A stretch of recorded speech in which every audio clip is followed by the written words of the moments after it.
Telangana public service commission ఆధ్వర్యంలో నిర్వహించిన group 1 ఎగ్జామినేషన్కు సంబంధించి గౌరవ తెలంగాణ హైకోర్టు ఇచ్చిన తీర్పును వెంటనే అమలు చేయాలి.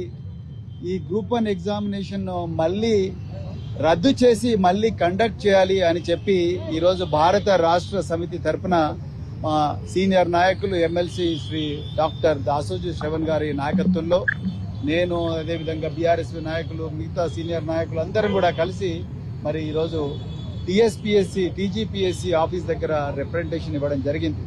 మరి ముందు అపాయింట్మెంట్ తీసుకున్నా కూడా మరి చైర్మన్ గారు ఎందుకో మరి లేకుండా పోయారు. మరి మేము ఈరోజు ఆ రిప్రజెంటేషన్ సెక్రటరీ గారికి ఇవ్వడం జరిగింది.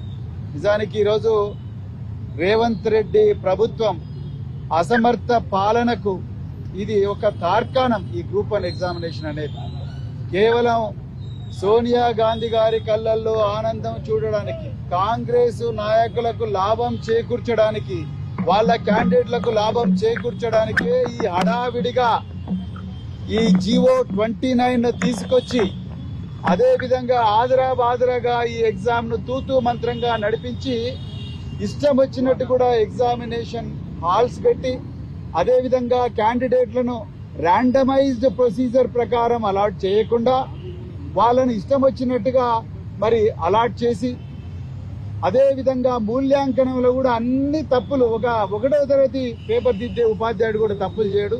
కానీ అలా టీజీపీఎస్సీ అధికారులు అన్ని తప్పులు చేసి ఇలా వేలాది మంది నిరుద్యోగుల నోట్ల మట్టి కొట్టిండ్రు. ఇలా తెలంగాణ తెచ్చుకున్న తర్వాత మరి గ్రూప్ 1 ఉద్యోగాలు వచ్చి వాళ్ళందరూ కూడా మరి సర్వీసులో మంచిగా పనిచేసి ఐఏఎస్లు, ఐపీఎస్లు, ఐఎఫ్ఎస్లు అయ్యే పరిస్థితి ఉండే. కానీ అలా పిల్లలందరి కళలు కూడా మన కళ్ళ ముందరనే కరిగిపోతున్నాయి. దీనికి అంతటికీ కారణం రేవంత్ రెడ్డి మాత్రమే. టీఎస్పీఎస్సీ మీద విపరీతమైన ప్రెషర్ తీసుకొచ్చి మరి ఎగ్జామ్ ఇష్టం వచ్చినట్టుగా పెట్టి మీరు ఏమైనా కానీ రిజల్ట్స్ పబ్లిష్ చేయండి అన్నారు. అందుకొరకు మీ తప్పులు జరిగినాయి. అదేవిధంగా కాంగ్రెస్ నాయకులు ఒక పెద్ద కుంభకోణానికి తెరదీపిండ్రు.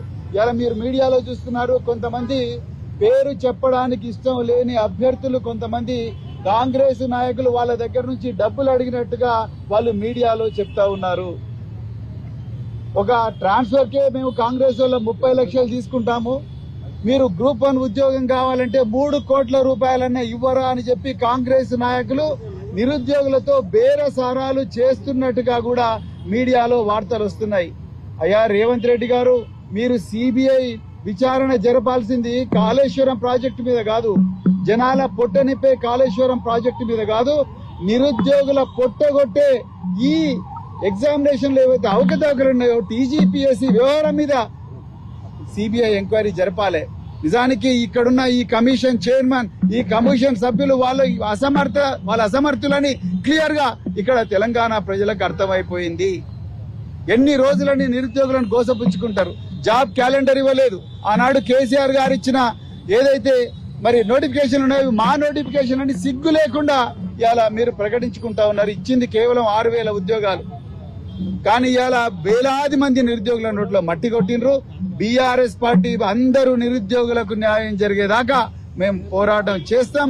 పెద్దలు కేసీఆర్ గారు ఏవైతే నిరుద్యోగుల ప్రయోజనాల గుండెలో పెట్టుకొని కాపాడుకున్నారో, లక్షలాది మంది ఉద్యోగాలు ఇచ్చారో, మళ్లీ ఆ రోజులు వచ్చేదాకా నిరుద్యోగులకు మళ్లీ స్వర్ణయుగం వచ్చేదాకా పోరాడతాం. తప్పకుండా ఈ టీజీపీఎస్సీ వాళ్ళు మళ్లీ ఎగ్జామ్ పెట్టేదాకా ఈ బీఆర్ఎస్ పార్టీ, బీఆర్ఎస్పీ రెండు కూడా పోరాడతాయని చెప్పి చెప్తూ మరొకసారి మరి మా ఎమ్మెల్సీ శ్రావణ్ గారు